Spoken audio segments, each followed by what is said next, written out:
What's going on YouTube? It's your boy camATL. Shout out to the DFS squad. Shout out to everybody watching this video right now. Drop a like down below because I already know you're gonna love it. Subscribe to the channel if you haven't already. Make sure you comment anything down in the comment section other than fuck you Cam to enter your name into the $50 giveaway that I do every single week on this channel. The squad, greenlightdfs.com members, took our first loss on DK for the last 6 days. We are 5-1 the last 6 days on this tiny little super early slate we did yesterday.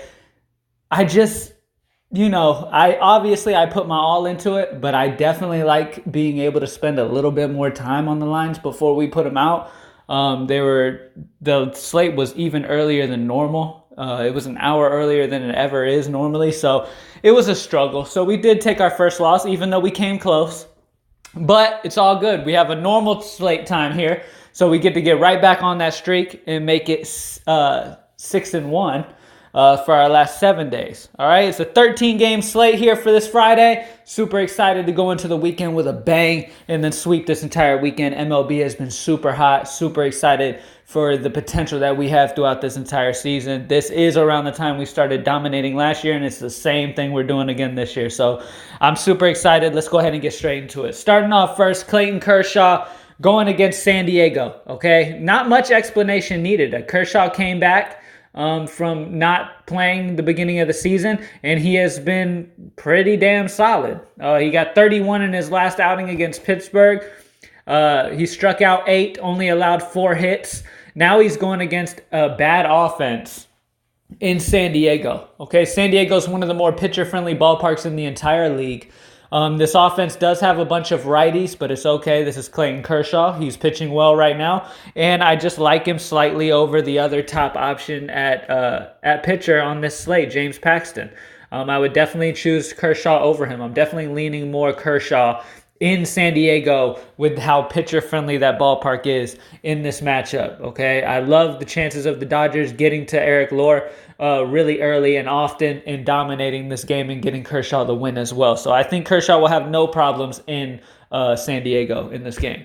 Next up, Kevin Gausman. Now, I hate playing Kevin Gausman. I'll be real with you. He's fairly up and down. He's not a super consistent pitcher. I mean, you see 31, 10, 29, 8, and 7 is his DraftKings points throughout the season so far. Okay? To be fair, the last 2 games, he was in Cincinnati, which is a hitter-friendly ballpark. He struggled there. Okay? Then the next game was against the Colorado Rockies. Really no excuse there. Okay? Colorado's not as good on the road, but they do have some great hitters in their offense. Now, here's the thing. He gets to go against Miami in Miami. Very pitcher-friendly ballpark, one of the most in the league, even more pitcher-friendly than San Diego. This Miami offense is worse than any of the offenses he has faced so far. Absolutely love Kevin Gausman to bounce back with a very nice game here and at 8-4. Definitely love his potential. And I take that back. He actually faced the Marlins on the 5th of April. He faced the Marlins and got 31 DraftKings points, struck out 7 and only allowed 2 hits. All right, so expect him to have the same kind of outcome. And what he did to Miami, he did that to them in Atlanta, which is much more hitter-friendly than the Miami park is. So expect him to have a good run here in this park. Absolutely love pairing Gausman with Clayton Kershaw. Next up, Joey Votto. This is a great matchup for Joey Votto. I don't know much about this Bede character pitching for San Francisco. He is making his debut. I do not know much about him. It is a lefty-righty matchup for Votto, though. We know how well he crushes righties, and he's only 4,000. Seems like a steal, okay? He crushes righties. He's in a great spot at only 4,000. We're getting a good-priced guy that is very solid and has proven it over and over again, going against a lefty-righty matchup. I also like Jesus Aguilar. He's been hitting the ball very well. He is at home against lefty Steven Matz. Matz is a solid pitcher, but the righty-lefty matchup, love it for Aguilar as well at 3.8. I'm leaning more towards Votto a little bit. In cash, he feels a little safer than Aguilar feels, though. All right? Next up, Demero Vargas, okay, I'm not gonna try it. Vargas, okay. I swear I had it down earlier and then forgot it already because I hate names.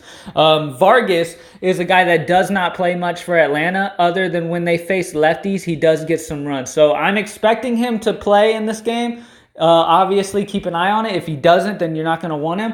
But he absolutely has some great numbers versus lefties. A 222 ISO and a 344 WOBA versus lefties. So I would expect them to have him in the lineup versus this lefty that they are facing in this game. All right? Because at the end of the day, Anderson has not proven anything so far, and it is in Coors. All right? And he gets us a guy in that game for only 4.3 because everybody else is super priced up. Okay, other than the other guy I like, Ian Desmond for the money at 3.8. All right, at only 3.8, once again, we get a guy in Coors with the righty-lefty matchup. Now, I don't love Desmond on most of the time, but he has actually been hitting very well lately. He's seeing the ball well right now. Righty-lefty matchup and only 3.8 in Coors. All right, you got to take advantage of these cheaper priced guys that are in this Coors game because a lot of them are super high priced. And if you're going to really heavily stack this game, you're not really going to be able to get Kershaw. You're going to have to go Gausman and another pitcher. If you do decide to go that route, let me see if there's another pitcher I can give you guys that I think is safe-ish.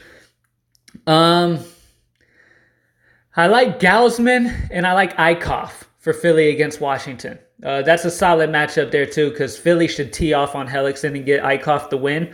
I do like Eichhoff at 7.4 as well. If you decide to go two mid-range pitchers and stack up Coors, that would be my GPP route to go. Stack Coors, play Gausman and Eichhoff. Those are the two ways that I would go as of right now with my first look at the slate. All right? All right, and that's it. Clayton Kershaw, Kevin Gausman, Joey Votto, Vargas, and Ian Desmond is the high five. All right, remember, keep an eye on Vargas. I would expect him to be in the lineup versus a lefty, seeing those numbers are ridiculous. A 222 ISO. He hits very, very well versus lefties, so I would expect him to be in the lineup at only 4.3. You got to take advantage of that price tag. All right, thank you guys for joining me as always. Greenlightdfs.com, join the squad. All right, follow me on Twitter at cam_ATL. Let's get this money. Let's have an amazing weekend.